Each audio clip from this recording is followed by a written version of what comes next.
ମୁଁ ସବୁବେଳେ କୁହେ ପାପ ମୃତ୍ୟୁ ଆଡେ ନେଇଯାଏ। ରୋମିଓ ପୁସ୍ତକ 8 ଅଧ୍ୟାୟ ଯଦି ପଢିବେ କାରଣ ନାହିଁ ତାର 6, 7, 8, 9 ଆଡେ ପଢିଯିବେ ସେଠି ଲେଖା ଯାଇଛି ଶାରୀରିକ ଭାବନା ମୃତ୍ୟୁଜନକ ଅଟେ। ଶାରୀରିକ ଭାବନା ଶାରୀରିକ ଚିନ୍ତାଧାରା ମୃତ୍ୟୁଜନକ ଅଟେ, କିନ୍ତୁ ଆତ୍ମିକ ଭାବନା ବା ଆତ୍ମିକ ମନା ଜୀବନଦାୟକ ଅଟେ। ତେବେ ଯେଉଁମାନେ ଶରୀରର ଚିନ୍ତା କରିବେ, କହିବାର ଅର୍ଥ ଶରୀରର କାମନା, ଶରୀରର ବାସନା, ଶାରୀରିକ ଅଭିଳାଷରେ ଚାଲିବେ, ସେମାନେ ମୃତ୍ୟୁକୁ ସାମ୍ନା କରିବେ। ତେବେ ଶରୀର କେବେ ମଧ୍ୟ ଆପଣଙ୍କୁ ଈଶ୍ୱରଙ୍କ ନିକଟକୁ ଯିବାକୁ ଦେବ ନାହିଁ।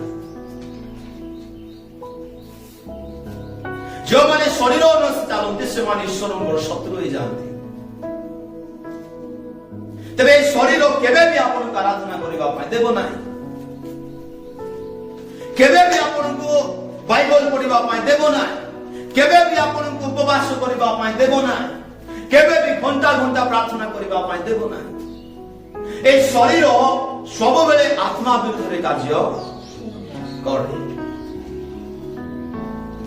ଆପଣ କାହିଁକି ପ୍ରାର୍ଥନା କରିପାରୁ, କାହିଁକି ବାଇବଲ ପଢିପାର, କାହିଁକି ଆପଣ ଆରାଧନା କରିପାରୁନାହାନ୍ତି ଗୋଟେ ଘଣ୍ଟା, କାହିଁକି ଆପଣଙ୍କର ମୁଖ ଫିଟି ନାହିଁ, କାହିଁକି ଆପଣ କିଛି ବିଷୟ ଜାଣିପାରୁନାହାନ୍ତି, ଶିଖିପାରୁନାହାନ୍ତି? ଏଥିପାଇଁ କାରଣ ଆପଣ ଶାରୀରିକ କାମରେ ଅଛନ୍ତି,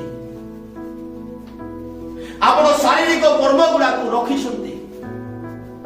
ତାର ଅର୍ଥ ଦୁଇଟା ଡଙ୍ଗାରେ ପାଦ ଦେଇଛନ୍ତି, ପ୍ରଭୁ ପଟେ ଆଉ ପାପରେ, ଅନ୍ଧକାରରେ ପୁଣି ଆଲୋକରେ, ଦୁଇଟା ଡଙ୍ଗାରେ।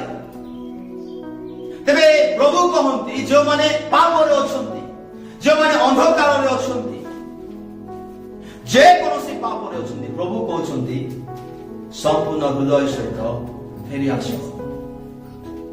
ବାରମ୍ବାର ପ୍ରଭୁ ଆମମାନଙ୍କୁ ଡାକୁଛନ୍ତି, ବେଟା ବେଟି ସେଠୁ ବାହାରେ ଆ, ସେ ବିଷୟକୁ ଛାଡ଼ିଦେ। ବାରମ୍ବାର ବାକ୍ୟ ଦ୍ୱାରା, ବାରମ୍ବାର ପ୍ରାର୍ଥନା ଦ୍ୱାରା, ପ୍ରଚାର ଦ୍ୱାରା, ଆରାଧନା ଦ୍ୱାରା ଆମମାନଙ୍କୁ ପ୍ରଭୁ ବାରମ୍ବାର ଚେତାଇ ଦଉଛନ୍ତି, ବାରମ୍ବାର କଥା କହୁଛନ୍ତି। ସେ ଜାଗା ସେ ସ୍ଥାନ ଛାଡ଼ି ବାହାରେ।